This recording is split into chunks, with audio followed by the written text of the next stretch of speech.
Good day everyone, we are the group 7 and we are reporting about monopolistic competition. I am Juby Pamot and with my group members Mabel Aslagan Perez, Mateo Lil, Hablo Quinio, Regimar Romero and Joshua Payag. Objectives. At the end of the chapter, the student is expected to enumerate the characteristic of monopolistic competition, recognize how short-run profit maximize price and outputs are achieved by monopolistic competitive firm. Illustrate how short-run loss minimize price and outputs are determined by monopolistic competitive firm. Explain how long-run profit minimize price and outputs are achieved in a monopolistic competitive market when entry of new firm to the market is blocked and when entry is open. Give example of monopolistic competitive firm in the country of present, and the last is list merits and shortfall of the monopolistic competitive market. Terms to remember.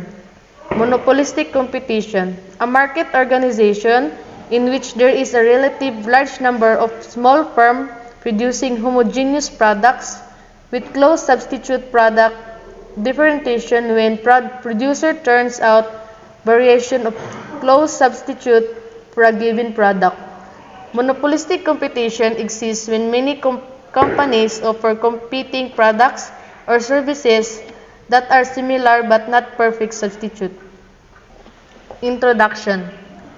Imperfect competition. We have already discussed pure competition and monopoly in Chapter 8. In a purely competitive industry, many firms are present in constructs. Only one firm is involved in pure monopoly. For many years, economists felt that these two models were adequate to analyze any market. This situation lasted until the last 20s, as we know, between the extremes to pure competition and monopoly, there exists intermediate market structures that can be classified into two categories: monopolistic competition and oligopoly. These two market structures are often lumped together into the market categorized by imperfect competition. Of the most notable achievements of economists who examined the middle ground between pure competition and monopoly was the Edward H.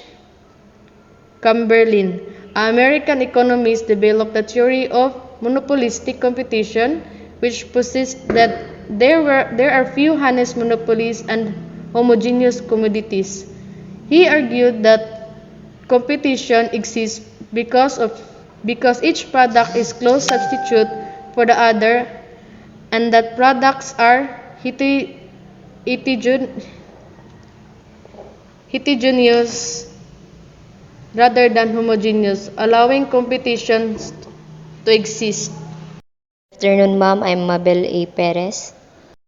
Product differentiation. The basic idea behind monopolistic competition is that most firms face relatively close substitute, and the most firms are not completely homogeneous from one producer to another.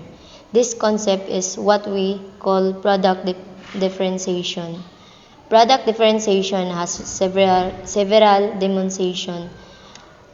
First is real differences can exist through functional features, materials, and design, which are important aspects of product differentiation. Number 2, imaginary differences can exist through effective use of advertising, packaging, trademarks, and brand names. Because of product differentiation, the producers spend significant amount for advertising and promotion to increase sales. In a market characterized by monopolistic competition centers not only on a price but also on product quality, advertising, and sales promotion. Monopolistic competition. Monopolistic competition, a market organization in which there is a relatively large number of small firms producing homogeneous but not perfect substitute.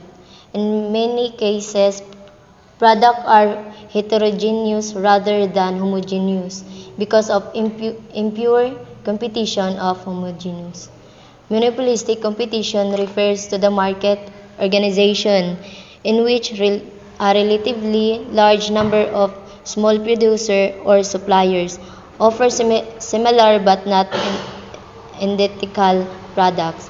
An example of this is given by the many medicine tablets for headache available in the market. The short-run equilibrium.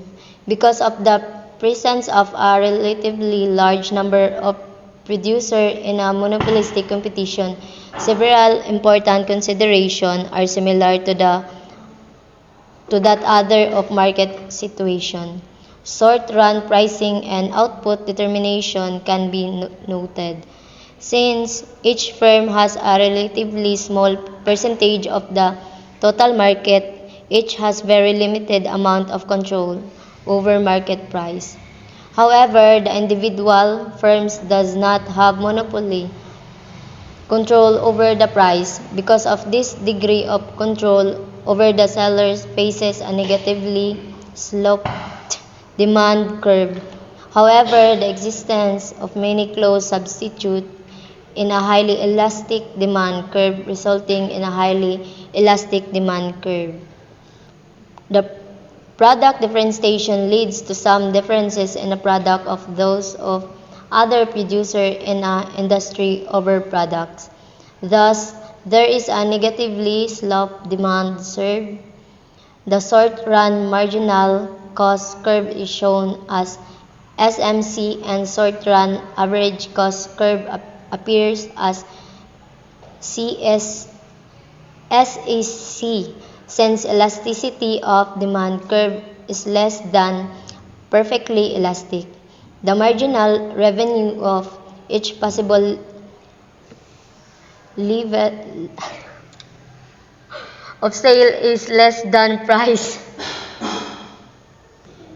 Figure 79 illustrates the short-run equilibrium point under monopolistic competition. From the graph, we can see the firm maximize profits by producing at output Qn which marginal revenue equals marginal cost. The firm sells its output at price P. The differences between price P and average cost at Q represent profits. Product differentiation makes the demand curve less than perfectly elastic. No single price prevails for the different products sold by another. Producers or sellers charge somewhat different prices depending on price differences of the differentiated product. Good afternoon, ma'am. This is Matilal H. Quino. My topic is short-run loss minimizations. In the short run, a monopolistically competitive firm maximizes profit or minimizes losses by producing that quantity where marginal revenue equals marginal cost. If average total cost is below the market price, then the firm will earn an economic profit. Here's our the diagram or the Venn diagram. Monopolistic competition in the short run. In the short run, economic profits encourage new firms to enter the market, and this is the first is the increases the number of products offered. Two is reduces demand faced by firms already in the market. Third is incumbent firms demand curves shift to the left, and the last is demand for the incumbent firms' product fall and their profits decline. Short-run economic losses encourage firms to exit the market. These are: 1 is decrease the number of products offered. Second is increase demand faced by the remaining firms. Third is shift the remaining firms' demand curves to the right. And the last is increases the remaining firms' profit. The next is long-run profit maximization's entry block. The market will be at the equilibrium in the long run only if there is no exit or entry in the market anymore. The firms will not exit or enter the market only if every firm makes zero profit. This is the reason why we name these market structures monopolistic competitions. And this is the Venn diagram of long-run profit maximizations. There are two characteristics of long run. As in the monopolistic, price exceeds marginal cost. Profits maximization requires marginal revenue to equal marginal cost. Next is the downward sloping. Demand curves makes marginal revenue less than price. As in a competitive market, price equals average total cost. And free entry and exit drive economic profit to zero. Good day, ma'am. I'm Rojimar A. Romero. Monopolistic competition is a marketing structure characterized by a large number of firms that sell similar but not identical products. This structure allows firms to have some degree of market power, enabling them to set price above marginal costs. Key feature includes ease of entry and exit. Many firms can easily enter and exit the market. If profit are available, new firms will join. Increased competition. Impact on prices. The entry of new firms reduces the demands and market share for existing firms, leading to a downward shift in their demand and marginal revenue curves, causing price to decrease. Long-run equilibrium.